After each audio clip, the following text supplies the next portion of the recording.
Hey guys, welcome to episode 10 of the podcast titled Failing Relationships. In today's episode, I'm going to recite the poem Failing Relationship that I wrote a couple of years ago. It was published a few years ago, and recently, as of last year, it was adapted into a very short poetry film that was subsequently entered into Brighton Rock's International Film Festival, and it was a finalist. So this weekend, me and some friends, one of those friends being the person who directed and edited the film, are going to the festival, and I might do a video saying what that's like. I've never been to a film festival. I have no idea what sort of characters are going to be there or what it entails. Well, I know we'll be going to an old theatre, which I presume is like a theatre turned cinema, called the Rialto in Brighton. That's this Saturday, so we'll be doing that. So I'm going to read the poem, very short, it's only 2 lines long, and discuss it a little bit. So the poem reads, Failing Relationship by Aaron Lembo. Like a bird in a cage, remembering blue skies. So that's the poem, that's it. It's literally 2 lines, very easy to remember. The poem is essentially a simile comparing a failing relationship to a bird being locked up, unable to fly, and thinking about better times when it could fly. That's the sort of metaphor simile used. At the time of writing the poem, I was actually in a serious relationship, and the relationship was going pretty well.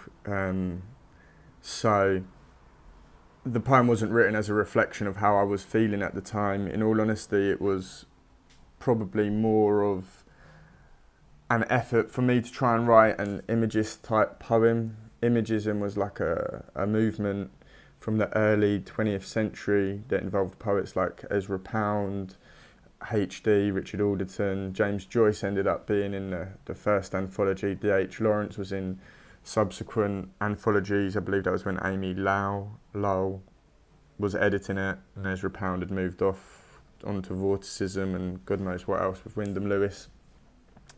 And I first discovered the Imagists when I was at university. I think it was in 2nd year, or it might have even been in 3rd, but we had to study this Imagist anthology that I'm holding in my hands right now. I've still got my notes in it, in the front page, because I had to do an English exam on this book. 1909, Holm publishes first Imagist collection. Is that even true? I know he dies, and Pound includes his poems in his first book. Maybe that's what I meant.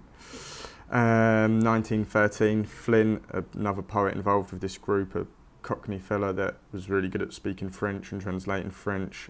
F.S. Flynn and Pound essays in the magazine called Poetry. 1914, Des Imagists, badly received. And there's some of the notes I've got. But some of the poems, just to give you a flavour of what I was sort of trying to write myself. This is the T.L. Holm poem called Autumn. A touch of cold in the autumn night, I walked abroad and saw the ruddy moon lean over a hedge like a red-faced farmer. I did not stop to speak, but nodded, and round about were the wistful stars with white faces like town children. So that's a poem by T. Holm, though the movement hadn't really kicked off while he was still alive. It happened after the fact. Let me try and find... I mean, really famous ones, probably the most famous one is a Ezra Pound poem. The James Joyce one, I did an episode on a few episodes ago. It might have even been the last, that I Hear an Army. That was included, though. That's not really a Imagist poem as you'd imagine it. There we go, is the Pound one. They don't even have it in this collection. How mental is that? It's the one where he basically... Oh, no, they do. In a station of the metro, the apparition... Sorry, let me start that again. In a station of the metro by Ezra Pound, the apparition of these faces in the crowd, petals on a wet black bough. So that's another 2-line poem. I suppose you can see big inspiration from my poem on that. And let me just find one more. So this is Amy Lyle's contribution. I think this was in the 1916 version. Wind and Silver by Amy Lyle. Greatly shining, the autumn moon floats in the thin sky, and the fish ponds shake their backs and flash their dragon scales as she passes over them. So typically Imagist poems are very short, concise, no wasted word. Very rarely adverbs are used in the poetry, and they're geared to creating a really crystal clear image in the reader's mind. Okay, the whole show don't tell thing.